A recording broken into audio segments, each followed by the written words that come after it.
Bom dia a todos. É com grande satisfação que a gente está iniciando mais esse encontro presencial, mandando um abraço para todos os integrantes dos polos que compõem esse curso de Educação de Jovens e Adultos na Diversidade.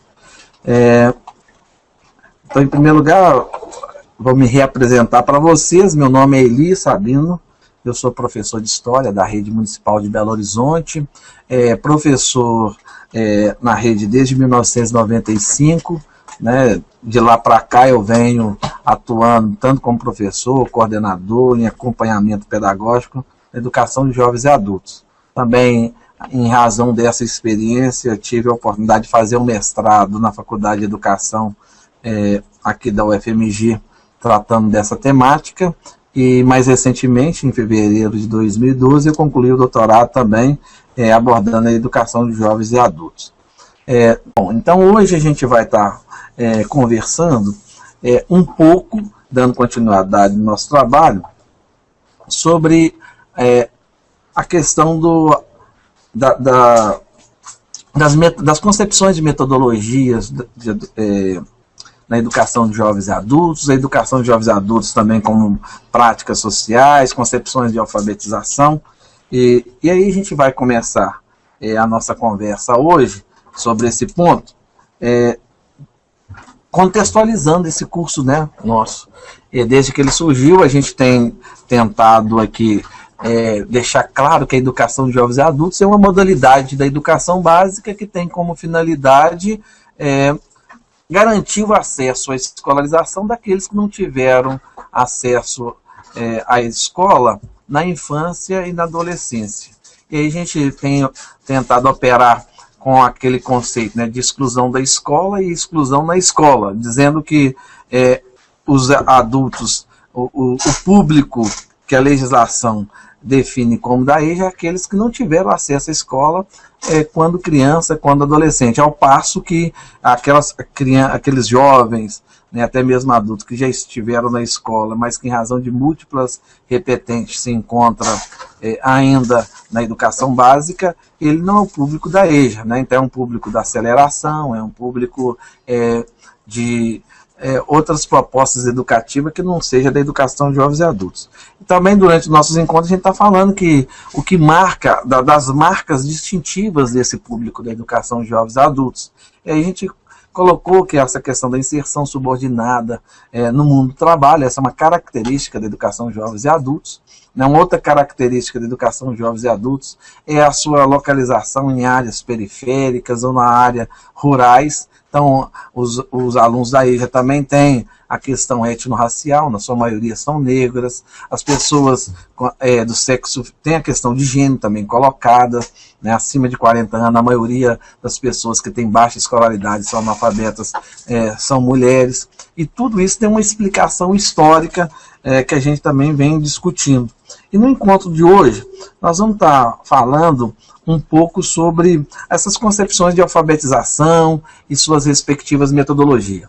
Para os profissionais que estão acompanhando a gente aí e que vai fazer esse assunto não nos interessa, porque eu trabalho no segundo segmento da educação de jovens e adultos, trabalho no ensino médio, não trabalho diretamente com a questão da alfabetização, eu gostaria de dizer o seguinte, que quando a gente entende a concepção, a gente também pode aplicar isso no segundo segmento e até mesmo no ensino médio de EJA, na medida que na concepção defendida pelo curso, que tem tudo a ver com a abordagem freiriana, a gente diz que a pessoa é letrada na medida em que ela consegue fazer leituras, na interpretação de textos, de imagens, e aí a gente tem que ter uma discussão séria sobre a questão do analfabetismo no Brasil.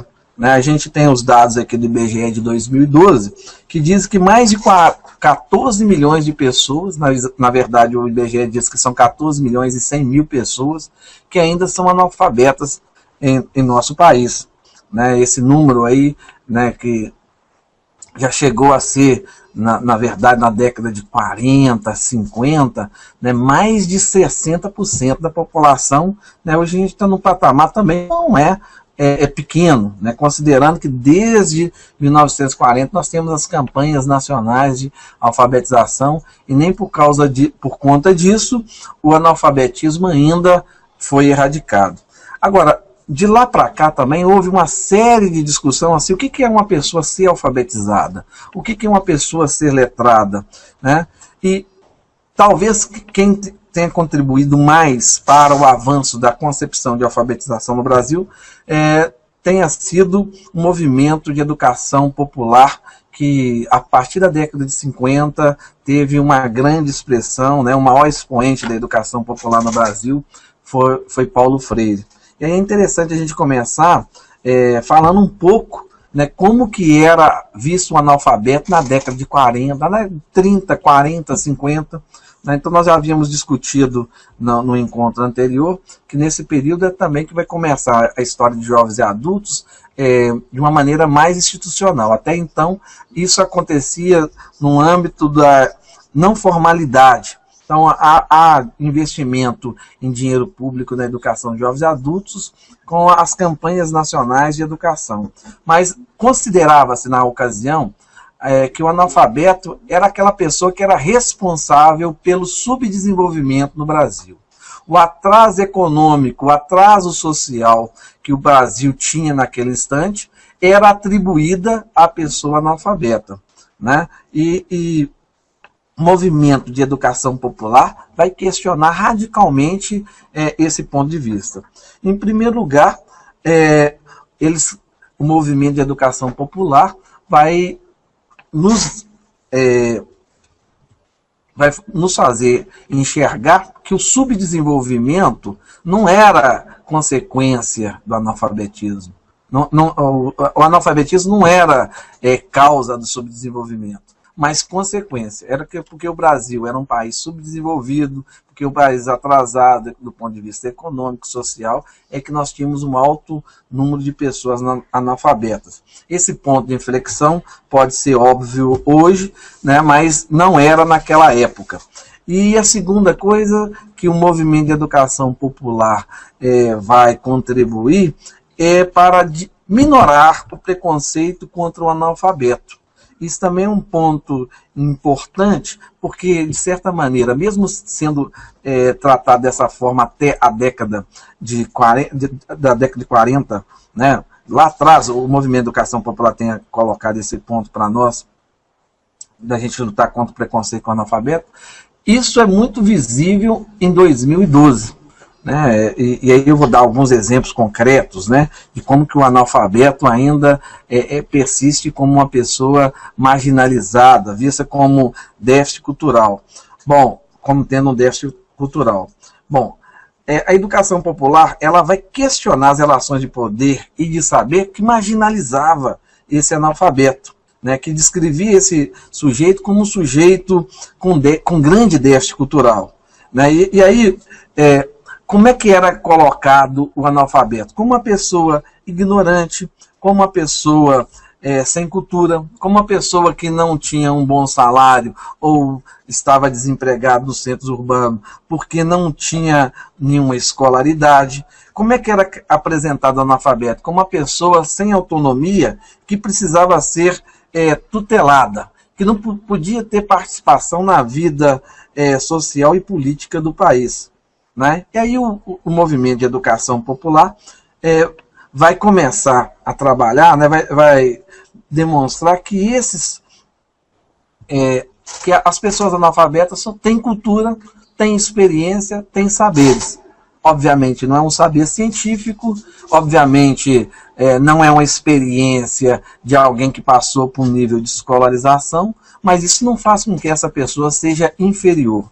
O que essa operação de transformar o analfabeto em uma pessoa inferior decorre, sobretudo, das relações de poder que são instauradas no país. Um país, né, então, uma sociedade nossa que é marcada pela exclusão, ela tenta classificar as pessoas entre aquelas que tiveram acesso à escola e aquelas que não tiveram. E entre as que tiveram, há outra classificação, se é escola pública, se é escola particular, né? Se fez licenciatura, se fez bacharelado. A escola ela vai tentar estabelecer relações, quem que tem pós-graduação, quem tem mestrado, doutorado, quem conhece uma língua estrangeira ou não. Enfim, a escola é marcada, ela tem uma relação direta na instituição das diferenças, né? Então, e isso é importante numa sociedade capitalista, que funciona pela exclusão, que discrimina os seres humanos. E o movimento de educação popular vai questionar isso. Daqui a pouco nós vamos entrar nas ideias de Paulo Freire, mas é interessante, tem um texto que nós sugerimos aí para vocês lerem, que chama Como Erradicar o Analfabetismo Sem Erradicar os Analfabetos, de Munir Flash. E esse autor é um palestino, e ele vai mostrar nesse texto dele, né, ele é filho de uma mulher analfabeta, e ele vai tentar demonstrar que a mãe dele, embora não soubesse ler e escrever, tinha um grande conhecimento em relação ao conhecimento de matemática, em relação à visão de mundo, e tinha estratégia para resolver situações práticas que às vezes as pessoas com maior escolaridade não dão conta de fazer. E a ideia dele é um pouco o seguinte: como que no processo de escolarização a pessoa pode ser alfabetizada sem que aquele conhecimento que ela possui, aquela experiência de vida, também não seja erradicada.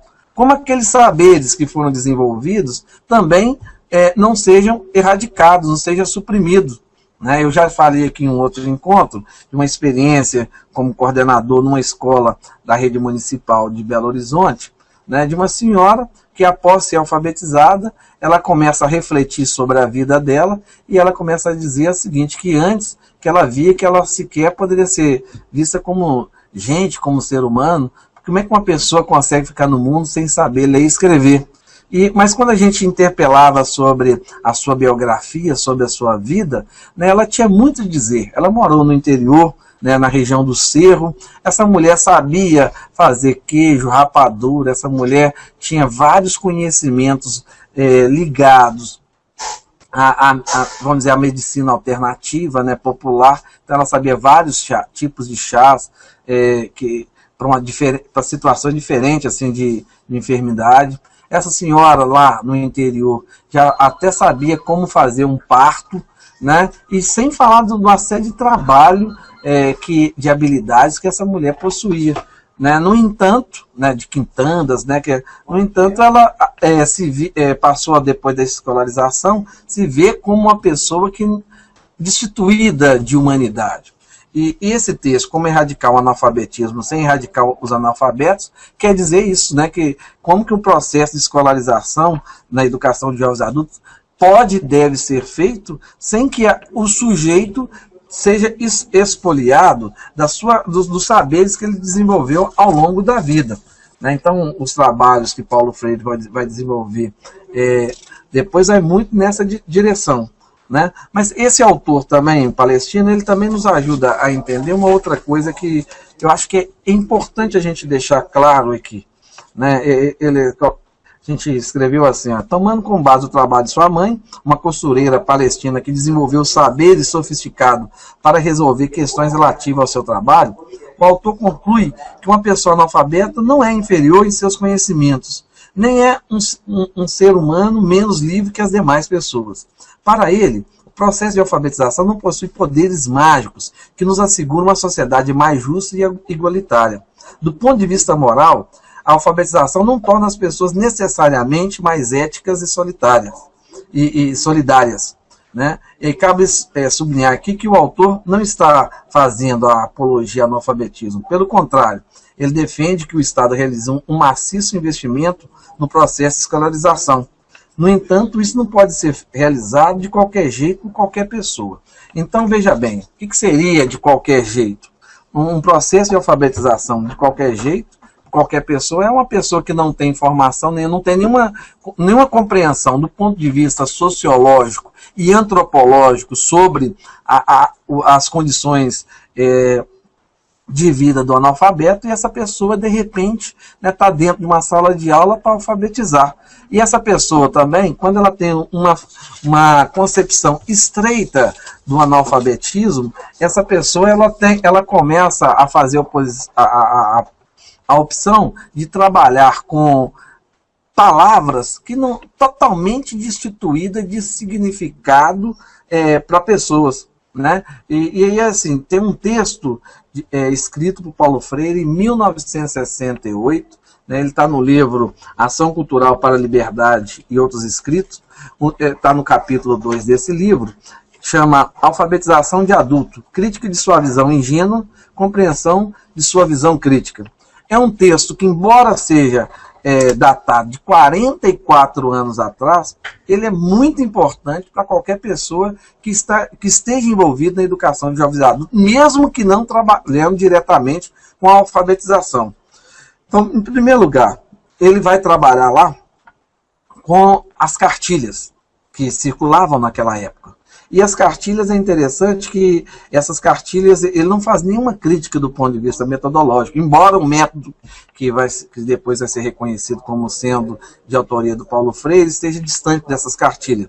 A crítica que ele vai tecer fundamentalmente essas cartilhas é que ela se preocupava fundamentalmente com a sonoridade, com a fonética da palavra, e nunca se preocupava com a sua significação direta. Então tem um exemplo aqui que é interessante, que eu faço questão de ler para vocês, está na página 15 desse livro, que é assim, olha, ele vai pegar uma cartilha lá, que tinha ampla circulação no Brasil na década de 60, e essa cartilha ele vai apresentar algumas coisas que estavam lá. Assim, ó, ele começa com essa pergunta: que significação pode ter para alguém um texto que, além de colocar uma questão absurda, dá uma resposta não menos absurda? Aspas, agora o que está lá na cartilha. Ada deu o dedo ao urubu. O próprio texto continua lá. Duvido, responde o autor da pergunta. Ada deu o dedo à ave. Aí o Paulo Freire acha essa questão absurda, por quê? Porque, primeiro, o nome Ada, né, sobretudo no Nordeste, não é um nome popular, né, é um nome que circula.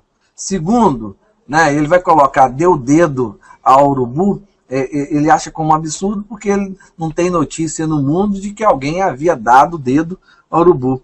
E a resposta ele acha mais absurda ainda, porque quando fala assim, duvido, Ada deu o dedo à ave. Aí o Paulo Freire coloca assim, olha, então quer dizer que o urubu não é ave? Então está tudo dentro do campo do absurdo. E o Paulo Freire sugere assim, que antes de ler a palavra, o alfabetizando tem que ler o mundo, né? Uma coisa não pode ser desencarnada da outra. A alfabetização tem que ser dotada de sentido, né? Então tem um livro dele, que é esse aqui, que chama Alfabetização, leitura do mundo, leitura da palavra. Né? Então, uma coisa não pode ser descolada da outra. Não se pode ler primeiro o mundo e depois a palavra, né? Ler o mundo descolado da palavra, mas nem o inverso também é verdadeiro. Na verdade, a pessoa, quando fazer a leitura, ele tem que levantar a cabeça e ver se tem uma conexão com o real. E muitas dessas cartilhas, elas vão na contramão dessa ideia. Né? Pelo contrário, ela presta atenção na sonoridade, mas não presta atenção na conexão dessas palavras com a realidade. Ou seja, elas perdem totalmente o sentido funcional. A alfabetização, ela perde totalmente o sentido funcional que ela deve ter. Né? Então, nesse texto ele fala assim, que significação, na verdade, pode ter para homens e mulheres camponeses ou urbanos que passam um dia duro de trabalho, ou mais duro ainda, sem trabalho, textos como esse, que devem ser memorizados. Ao texto a asa é da ave. Eva viu a uva. João já sabe ler. Veja a alegria em sua face. João agora vai conseguir um emprego. Então ele começa a falar assim, que são textos que, no mínimo, são ingênuos. Ou então tem uma função de alienar o alfabetizando da sua condição de vida. Né? Então, a ideia do Paulo Freire é que o processo de alfabetização tem que ser um processo que contribua para o empoderamento do sujeito, que contribua para que ele se fortaleça como indivíduo, que dê a ele condições de se desenvolver do ponto de vista como ser humano. Uma outra coisa que de Paulo Freire é interessante, né? Quando ele fala assim, que toda leitura, toda palavra escrita, ela tem que ser conectada à realidade. Então, naquela parte lá que fala assim, Ada deu o dedo ao urubu, ele coloca assim, ó, em primeiro lugar, não sabemos da existência de nenhum lugar no mundo em que alguém convide o urubu a pousar em seu dedo. Aí vamos pegar essa primeira parte. Ser freiriano é ver uma reportagem, como passou recentemente no MGTV, depois foi reproduzida na Globo Comunidade, de uma pessoa no interior de Minas que cuidou de um urubu que estava depois de ferido, e esse urubu, né, que ele deu o nome de Bu, ele veio, pousava no dedo. É uma situação tão estranha, porque se tivesse um pombo, ou se tivesse uma outra ave, não daria uma reportagem longa, extensa. E agora também, para vir para cá, né, o Everton, nosso amigo aqui, ele tirou da internet, né, um gari adota um urubu encontrado ferido em aterro sanitário de Piracicaba. E aí vai falar de um urubu que virou um animal de estimação. Mas só que na década de 60, o Paulo Freire não tinha essa informação. Mas o que tem em questão para ele, isso não destruiria a força argumentativa de Paulo Freire. O que ele está querendo mostrar é que tem que ter sentido a alfabetização de adulto. Não pode ser algo que seja desencarnada da prática social, desencarnada de qualquer tipo de situação que faça sentido para os sujeitos alfabetizando. Né? E aí ele coloca que é o seguinte, então para que a pessoa aprende a escrever? Né? A gente aprende a escrever por necessidade. Aliás, isso vale para a alfabetização, vale para qualquer tipo de aprendizado. Se o ser humano não conseguir ver uma necessidade, ele não aprende. Tem um tipo de aprendizagem que muitas vezes é valorizado na escola, que é centrada na memorização, que é aquela, assim, a pessoa não sabe por que está aprendendo, né? Então assim, eu estudei História e Geografia no ensino fundamental, principalmente, com um tantão de conceitos, um questionário, o professor reproduzia aquilo e a gente memorizava, alguns mais espertos que eu colavam e dava a resposta que o professor queria. Mas 2, 3 meses depois a gente não era capaz de lembrar de nenhum conceito daquilo, porque não tinha nenhuma operação no mundo concreto, no mundo real. Em Paulo Freire, né, a ideia é assim, a gente só pode aprender se for algo que tenha sentido para a gente. Né? E tem sentido quando está conectado com as nossas necessidades, com o nosso desejo, né? Quando aquilo é problematizado no campo, na escola. Então vamos dar um exemplo aqui, tem um texto do Rubem Alves que vocês podem acessar também na internet, que chama Arte de Produzir Fome. Se vocês colocar lá no Google Arte de Produzir Fome, vocês vão ter esse texto. Esse texto do Rubem Alves fala assim, que o bom professor não é aquele que dá a faca e o queijo, mas aquele que dá fome. A ideia dele, basicamente, é o seguinte, que não adianta você ter os melhores conhecimentos à disposição dos seus alunos, se esses alunos não vê aqueles conhecimentos como sendo necessários atendendo às suas necessidades básicas de aprendizagem. Então, o professor é que cria situações de aprendizagem, e essa situação de aprendizagem é uma situação problema que desafia a inteligência dessas pessoas, e a partir daí é que o conhecimento deve ser pensado. Se isso vale de modo geral, também vale de uma maneira específica para a alfabetização. Né? Então, quando diz assim, a Ásia da vamos pegar aqui na página 16 esse texto do Paulo Freire. Aqui, ó, mais que escrever e ler que a asa é da ave, os alfabetizandos necessitam perceber a necessidade de um outro aprendizagem, de escrever a sua vida, de ler a sua realidade, o que não será possível se não toma a história nas mãos para fazendo-a para elas serem feitas e refeitas. Então, veja bem, na perspectiva freiriana, né, ler o mundo ele vai preceder a escrita.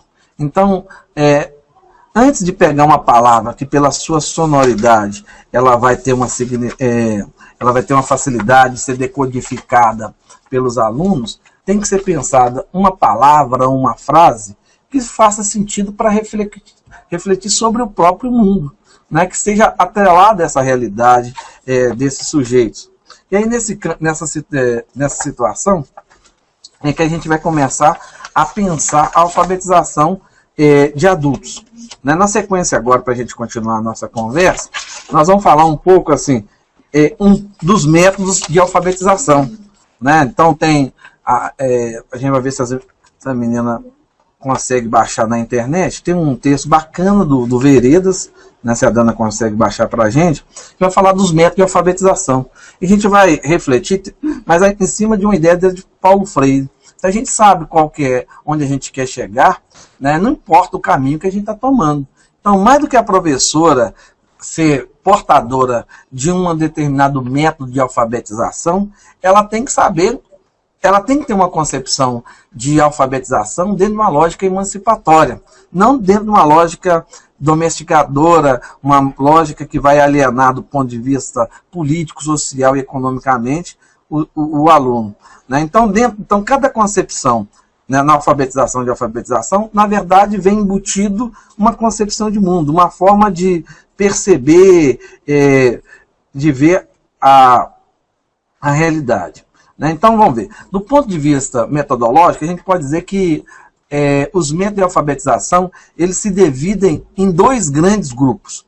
Né? O primeiro grupo a gente chama de métodos sintéticos. E o segundo grupo a gente chama de métodos analíticos. Né? Então nós vamos começar a partir dos dois grupos de alfabetização. E é até interessante que vocês possam, daí, imaginando que método de alfabetização vocês foram alfabetizados quando criança. E quem estiver diretamente na alfabetização, pensar que tipo de método que é usado na educação de jovens e adultos que você está empreendendo em sala de aula. Então vamos pegar o primeiro método, né, que é um método que é chamado os métodos sintéticos. Os métodos sintéticos, na verdade, eles se subdividem em três métodos. Um é um método alfabético, o outro é um método silábico e o terceiro é um método fônico. Então vamos pegar aqui. O que seria um método alfabético? É aquele do beabá. Né? Então a gente sabe que o sistema de alfabetização, né, é o nosso sistema, para cada letra, para cada som da palavra, ou para cada fonema, existe pelo menos um grafema, ou seja, uma letra correspondente. Né? Não há uma correspondência bionívica, né, entre som e fala, porque há determinados sons que tem 2 ou 3 tipos de letra que representam. Por exemplo, a letra X, por exemplo, né, ela tem som de H, de CH, ela tem som de Z, né, então exercício, executivo.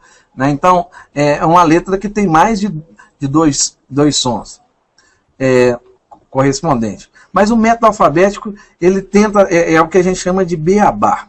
Né? Então, e ela é muito marcado pelas chamadas cantorias, ou cantilenas. Né? Então, o método alfabético parte do pressuposto que o processo de aquisição da leitura é bastante simples. Para se aprender a ler, é preciso que seja apresentado alfabetizando todas as letras. Então, são 26 letras do alfabeto. Né? Se a pessoa conhecer as 26 letras, a partir daí ele pode escrever qualquer coisa. Né? Mas, na verdade em seguida, né, ele deve aprender a juntar uma com as outras, formando combinações de sílabas. Através de cantilenas, cantorias com nome de letras e suas combinações, e também o treino com possíveis combinações, acredita-se que o estudante irá aprender a ler. No entanto, para muitos jovens e adultos, trata de um procedimento pedagógico mecânico, destituído de sentido, pois por meio do método alfabético demora-se muito tempo para se chegar a um significado. Imagina uma pessoa decorando e cantando as combinações beabá, B e Bé, etc. E soletrando, né, para tentar decifrar a palavra bola. B-O, bó, L-A, lá. Observa que existe, que quando a gente está falando assim, né, B-A, Bá, tem muitas letras, né, então está muito poluído, né, e aí requer do alfabetizando, no caso jovens e adultos, um nível de abstração, além de ser algo totalmente destituído de significação, de sentido, existe dele um nível de abstração que acaba ele confundindo, né, onde que está a letra, onde que está a sugestão para que ele completa. Né, e nesse sentido, tem um texto da professora Isabel Frade que vai comentar os meios de alfabética, ela faz o seguinte comentário: olha, tentem imaginar a abstração necessária ao aprendiz para tentar retirar o excesso de sons na palavra que se soletra assim: B-A, bar, N-E, na, N-E, na, banana. Talvez por isso tenha sido criado outros alfabetos, como o alfabeto popular das regiões do Nordeste, B, C, D, E, F, Lê, Me, Ne, etc., que ajuda a eliminar algumas sobras de sons na hora da junção de letras. Assim se poderia soletrar com menos sacrifício Beabá, N-A-Na, Ne-A-Na, Ne-A-Na, banana. Então, assim, esse é um método alfabético que ele também teve uma grande força na história da educação, e a gente pode dizer o seguinte, que ele ainda está presente na concepção de muitos educadores, e a gente tem que pensar que esse método ele não é um método adequado. Ele tem uma vantagem, né, de que ele ajuda o educando a perceber que para cada som existe pelo menos uma letra para representar, né, mas ao mesmo tempo esse método ele tem um nível de abstração muito grande que acaba impedindo que esse sujeito se desenvolva, né, no processo de uma aquisição de leitura de uma maneira mais fluente. Bom, tem um outro método que é o chamado método silábico. Esse método silábico, em vez de pegar letra por letra, ele tenta trabalhar juntando a menor parte de uma palavra, que são as sílabas, né, que aí tem mais significado, para combinar a palavra por inteiro. Né? Então, para falar a verdade, esse método, inclusive na campanha de 1948, né, que na campanha ele estava muito presente. Né, falei 1949, de 1947, né, um método silábico. Então, eu faço questão de ler aqui só um pouquinho sobre ele para a gente ir comentando. Olha, o método silábico é um outro método de alfabetização que vai das partes para o todo. Em vez de partir da compreensão da combinação de letra por letra, que é um método alfabético que nós vimos anteriormente, esse método busca articular a menor unidade de sentido de uma palavra, a sílaba, a palavra. Utiliza-se nesse procedimento palavras-chave apenas para apresentar sílabas, que são destacadas de palavras e estudadas sistematicamente em sílabas silábicas. Essas são recompostas para formar novas palavras. Na Campanha Nacional de Alfabetização, em 1947, um método silábico, desenvolvido pelo Dr. Frank Laubach, um missionário protestante que se dedicou ao processo de alfabetização de adultos, foi amplamente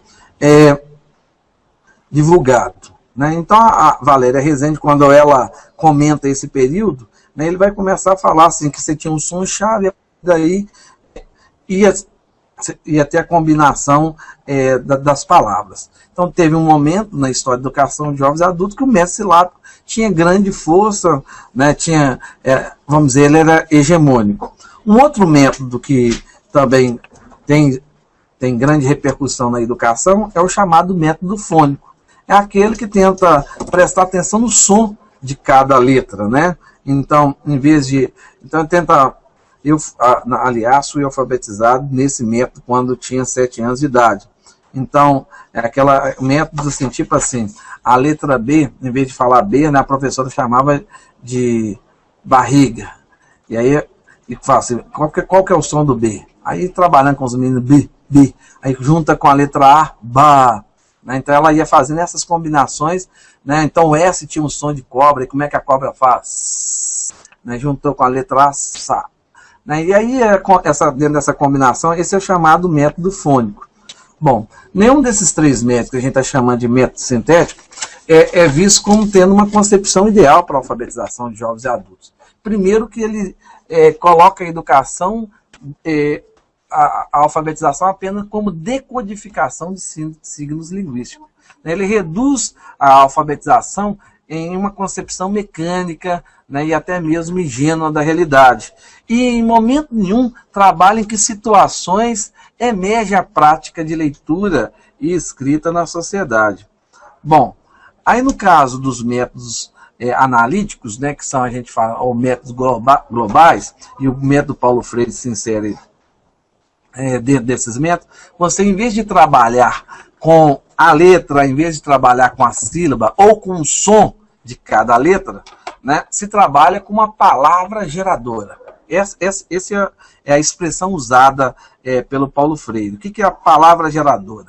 É uma palavra que, além da extensão silábica e do valor fonêmico, né, tenha um sentido prático na realidade do sujeito. Ele reconhece que tem determinadas palavras que, durante o processo de alfabetização, elas não são adequadas, mesmo estando próxima da realidade do autor, do leitor. A gente tem na alfabetização, né, que a gente fala que são a canonicidade das sílabas. Né? Na língua portuguesa, a maior parte das palavras começa com consoante, vogal, né? No entanto, e é interessante que no processo de alfabetização a professora observe essa canonicidade silábica. Né? Bom, mas acontece que, além de olhar isso, que as cartilhas faziam muito bem, as cartilhas também olhavam o lado fonêmico. Né? Então, para cada letra ter para cada som de palavra ter uma letra correspondente. Né? Então, isso também favorece. Mas a terceira orientação freiriana é que essa palavra seja dotada de sentido para os seus sujeitos. Né? Então, naquele tempo lá tinha o chamado círculo de cultura, onde por meio da palavra geradora se desencadeava o processo de alfabetização. Vamos dar um exemplo aqui de uma palavra hoje que é boa para alfabetizar, dado a sua extensão silábica, dado o seu valor fonêmico e dado também a significação que ela possui na vida de uma parte grande dos alfabetizandos. A palavra panela, por exemplo. Se você observar a palavra panela, né, ela tem uma extensão silábica, é uma trissílabo, e ela vai naquela linha assim, de consoante, vogal, e para cada letra um som correspondente, claro. Né? O A tem som de A, o N de N, o E de L, né? Porque as palavras também, quando a gente fala assim, o alfabeto, né? A gente fala as vogais A, E, I, O, U, né? Na verdade, é uma forma simplificada de dizer isso, porque o A tem outro som que não é só o de A. O A pode ser AN, né? Tipo maçã, amanhã. Você vai dizer, mas tem um acento. Eu vou retomar a partir do método analítico. A gente tinha falado que os métodos de alfabetização eles se dividem em dois grandes grupos. De um lado estão os chamados métodos sintéticos e do outro os chamados métodos analíticos. No primeiro grupo, né, ele subdivide em método que a gente chama alfabético, que é aquele que a professora tenta ensinar letra por letra. É a crença de que, conhecendo todas as letras do alfabeto, as 26, é possível escrever qualquer palavra, mas aí sem uma conexão com o todo, né? Então você conhecendo letra por letra.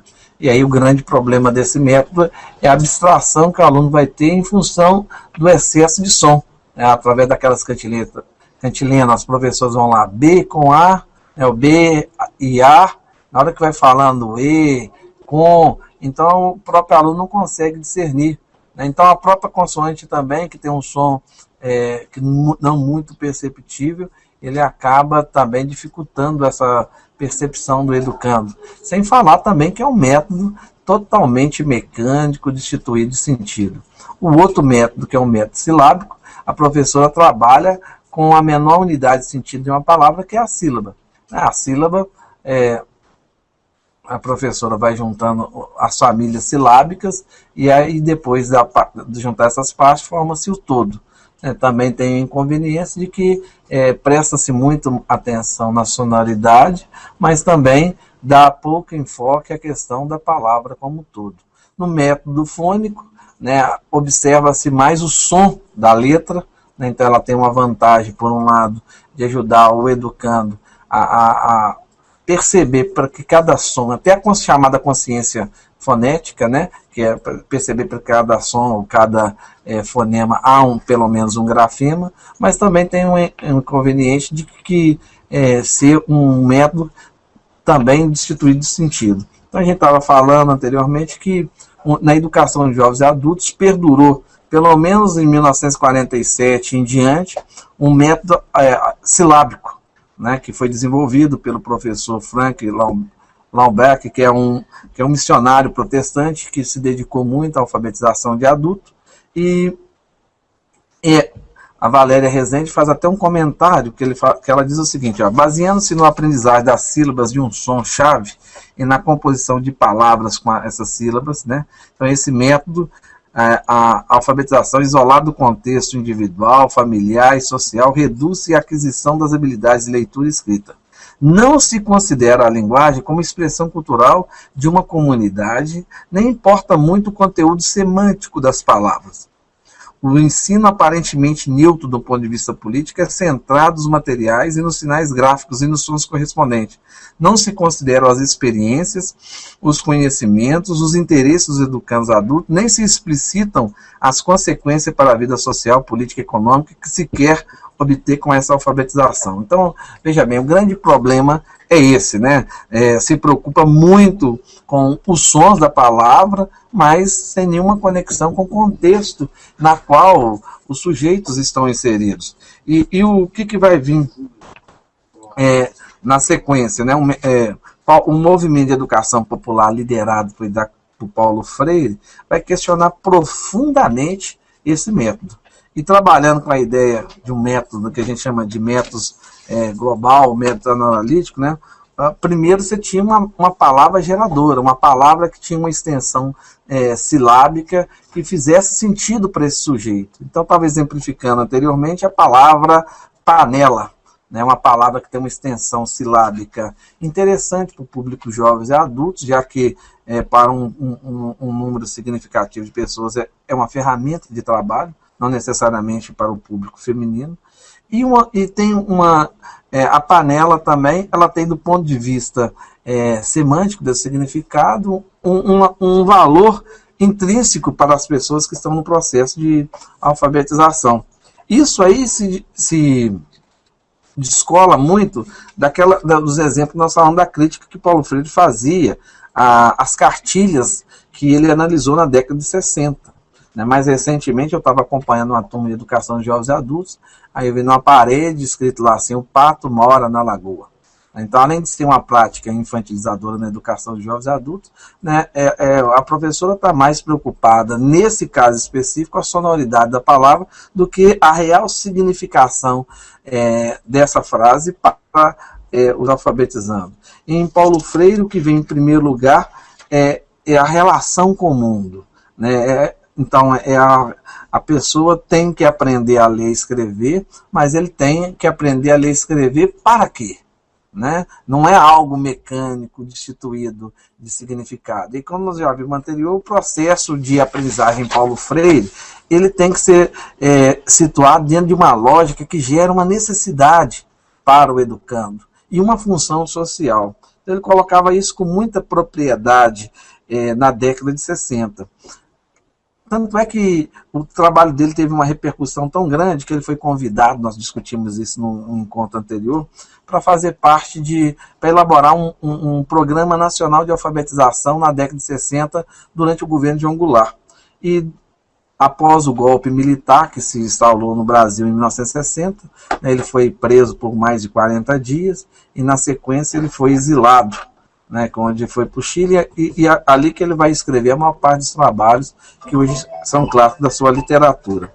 Bom, mas o Paulo Freire sempre esteve preocupado com essa questão da leitura de mundo, a ponto de ele falar: a leitura de mundo precede a leitura da escrita. Né? Depois que o Paulo Freire sai dessa coordenação nacional, né, em 1968 vai ter o Mobral, que é o Movimento Brasileiro de Alfabetização. E aparentemente era um método, que não era um método alfabético, não era um método silábico, nem um método fônico. Era a partir de uma palavra geradora. E muitas pessoas, inclusive, pensam assim, tem tudo a ver com Paulo Freire. Né? Mas só que, por exemplo, começava primeiro com a palavra tijolo, mas só que ela estava desencarnada da epistemologia freiriana. A forma de aprender essa palavra, ela não estava conectada às condições históricas, sociais, política do público. Mas era uma palavra que não tinha nenhuma conotação, que não extrapolava em nenhum tipo de debate mais profundo em sala de aula. A própria Rezende, ela coloca assim, o programa de alfabetização do Mobral baseia-se também na técnica da palavra-chave, colhida do vocabulário do cotidiano popular. A primeira palavra era tijolo, a partir das quais se aprendiam as famílias silábicas e se formavam palavras, frases e textos. Aparentemente tudo muito próximo ao Paulo Freire. Né? Então ela comenta aqui, esse fato deu ocasião a que, para combater a resistência ao Mobral, se insinuasse que o programa governamental empregava o método de Paulo Freire, confundindo-se uma simples técnica didática com a definição de toda a pedagogia.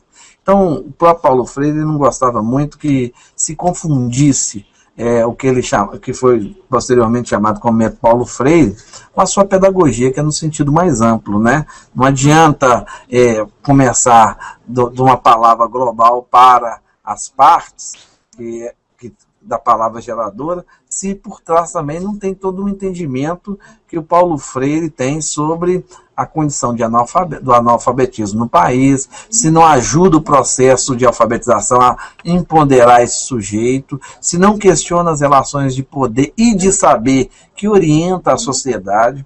Então, ser freiriano é muito menos reproduzir o que Paulo Freire dizia, mas ter uma postura crítica em relação à realidade, né, que o Paulo Freire eu não gostava de dizer assim que ele era teórico e nem que ele era prático. Ele falava assim que a pessoa que era só teórico era uma pessoa do verbalismo, né, e a pessoa do verbalismo do blá blá blá. E a pessoa que fosse apenas prático, né, era uma pessoa ativista. Né, e ele formulou uma expressão, inclusive, que está nessa Ação Cultural para a Liberdade, que é assim, a teoria sem a prática é verbalismo, né, o blá blá blá blá, e a prática sem a teoria é ativismo.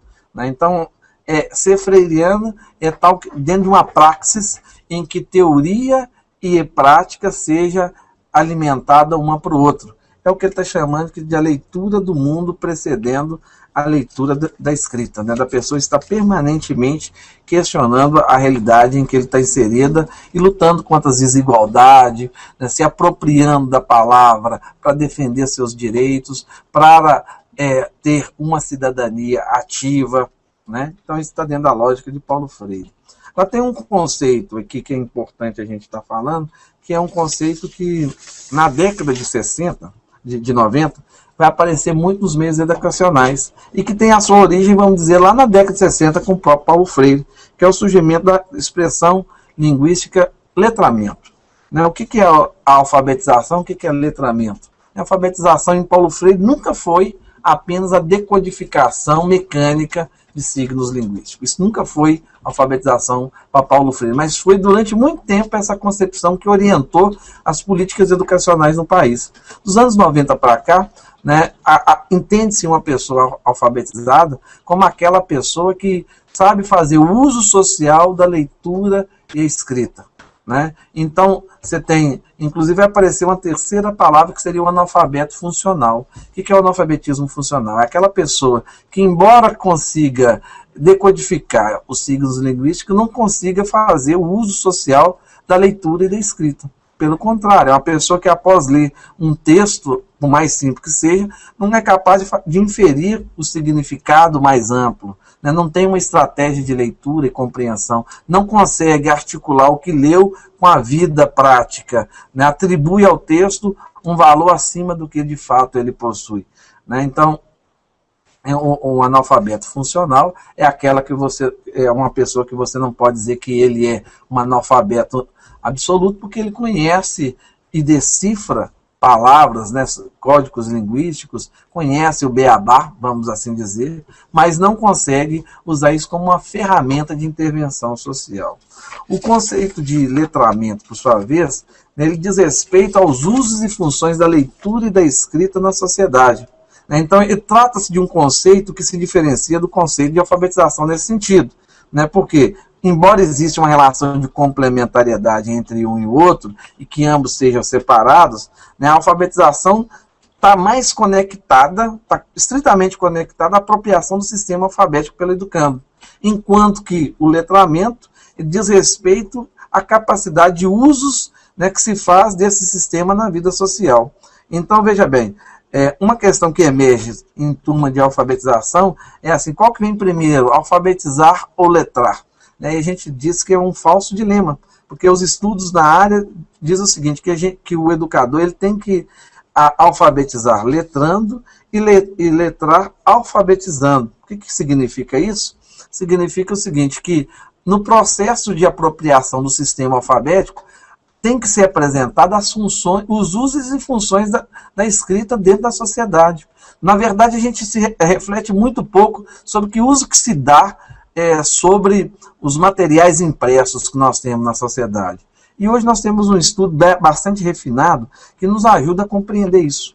Né? Então, o pessoal ligado à linguística tem falado muito dessa questão com a pessoa letrada, quando ela consegue fazer essa reflexão sobre esses usos e funções da língua, mas colocando situando dentro do chamado gêneros textuais. O que seriam os gêneros textuais? Os gêneros textuais nada mais são do que uma forma de você estabilizar determinada modalidade, determinada escrita. Vamos exemplificar isso aqui de uma maneira melhor. Então, um gênero textual seria a bula de remédio, né, a receita de um bolo. Isso aí seria um gênero textual. Um texto como esse que vocês têm aí vinculado a um material didático, um texto acadêmico, filosófico. Né? Então, e para cada gênero textual há um portador de texto, né, um suporte que carrega esses textos, que também precisamos estar refletindo sobre eles. Né? Então, na medida em que a pessoa, por exemplo, ela sabe um bilhete simples você pode escrever num papel, né, de caderno normal, escrever, né, Dani, me ajuda aqui com essa questão, e se passar para a minha colega que está do lado, a questão é um bilhete simples. Né? Mas se tiver que escrever um texto direcionado vamos dizer, ao poder público, né, ao prefeito, ao Ministério Público, né, há todo um formato, há um gênero textual específico que a pessoa precisa se apropriar dele. Né? Para ler, por exemplo, a bula de remédio, também a pessoa tem que adquirir determinadas habilidades para poder fazer isso. Então, quando a gente fala de alfabetizar letrando, né, e letrar alfabetizando, o que a gente está querendo dizer é o seguinte, durante o processo de aquisição da leitura, da escrita, do sistema alfabético, é fundamental que a professora reflita sobre os vários usos sociais que se faz da leitura da escrita, né, e do seu respectivo suporte. Então, por exemplo, um suporte que a gente tem é o papel moeda, né, a nota. Então, ali você tem uma série de informações escritas.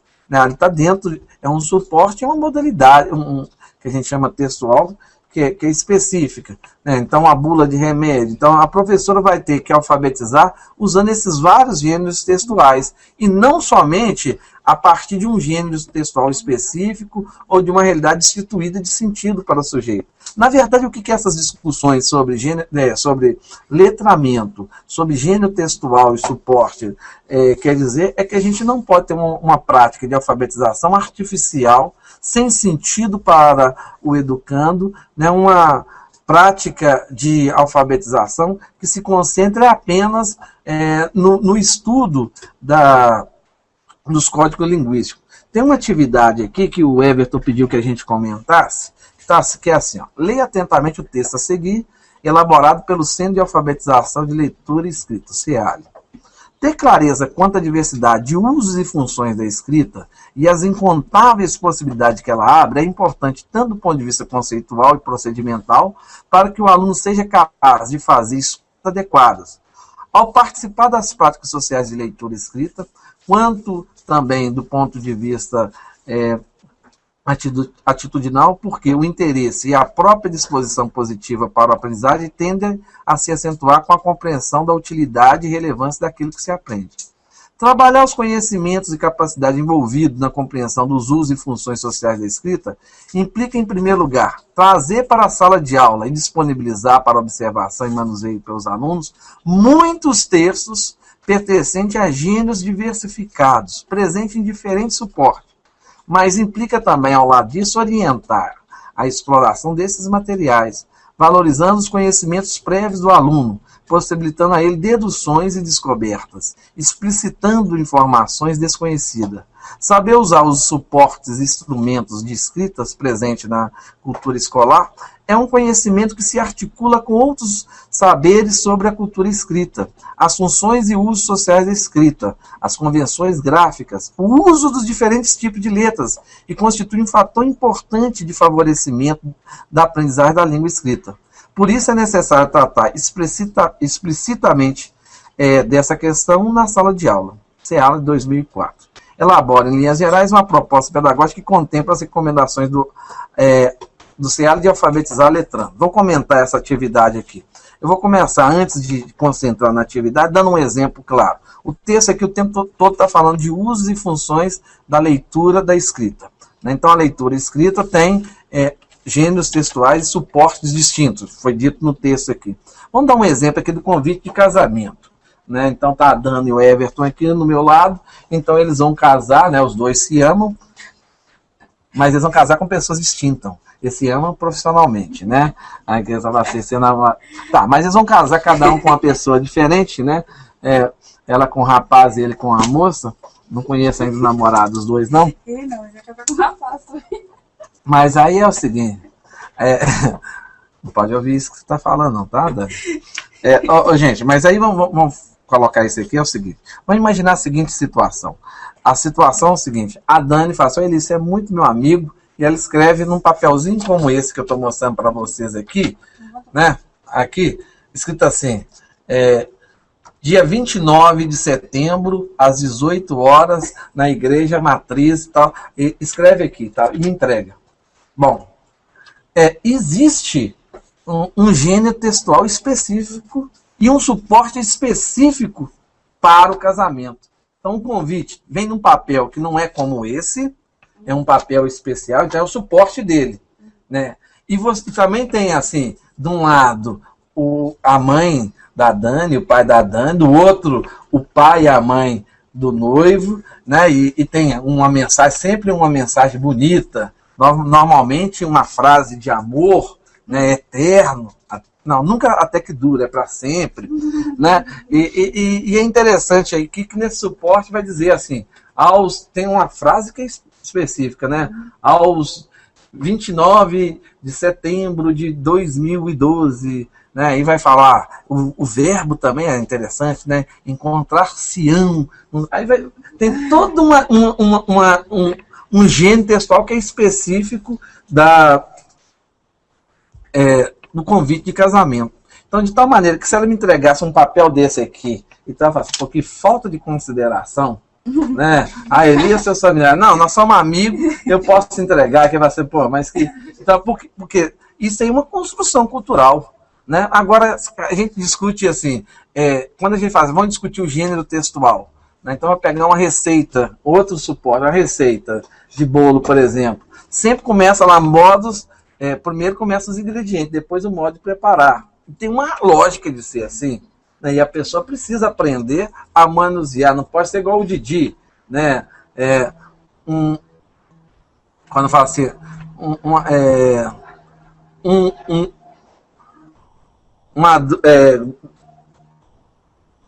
vai colocar meia colher de chá, aí ele coloca, tira a meia dele, e coloca dentro da colher e o chá lá dentro.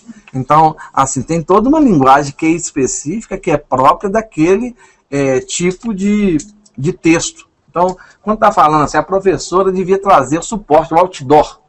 Gente, eu gosto de, não vou citar de Belo Horizonte aqui não, né? Mas eu gosto de propaganda política, ao contrário da maioria. Então, por exemplo, quando tinha a eleição para presidente da República, né, o Lula de um lado, e vou dar um outro exemplo, a Geraldo Alckmin do outro, eu ficava pensando assim, quando estava na hora do Lula, eu falava assim, pô, eu tô doido para mudar para o Brasil. E quando vinha a propaganda do Geraldo Alckmin, eu falava assim, o lugar que eu quero morar é São Paulo. Porque ali estava tudo perfeito. Então a pessoa, quando vai analisar o suporte, né, um suporte de propaganda, seja política, seja de um objeto qualquer, esse suporte ele tem coisas que ele vai mostrar em letras maiores e coisas que ele vai ocultar. Né? Então, dentro da linha do Paulo Freire, né, saber ler o mundo, né, saber refletir isso. Então, no processo de alfabetização, a professora vai trazer, né, suporte, uso e funções, por exemplo, da embalagem. Né? Então, eu conheço um cara, que sou eu mesmo, com criança pequena em casa, foi no Extra na época e viu lá uma super oferta de Yakult. E resolvi comprar muitos Yakult. Quando eu cheguei em casa, eu vi que 2 dias depois estava acabando. Eu não olhei a data de validade. Então, alfabetizar significa assim, para que temos a embalagem? Aqui você vê a data de validade, né, do produto, e às vezes está baixo demais, você vai suspeitar para ver se já está vencendo. Né? Então, outra coisa que você vai olhar lá, a questão nutricional. Né? Então, a pessoa tem pressão alta, então ele vai olhar se tem muito cloreto de sódio. Enfim, a pessoa que é letrada, ela não apenas decifra códigos linguísticos, mas ela reflete sobre eles. Né? Tem uma placa de carro que é assim, bobo é assim, tudo que vê, lê. Na verdade, o que a pessoa precisa aprender não é ler tudo que ele encontra, mas refletir sobre usos e funções da leitura e da escrita dentro da realidade. Então, o texto seria um pouco isso, né? Como é que seria uma proposta que traria para dentro da sala de aula uma reflexão sobre os diversos suportes, sobre os diversos gêneros textuais, sobre usos e funções, e ao mesmo tempo conseguir se articular com uma metodologia de trabalho que desse conta de permitir que o aluno compreendesse, tivesse a aquisição da leitura e da escrita, né, ou seja, do sistema alfabético. Bom, gente, nosso tempo esgotou, a gente está encerrando aqui,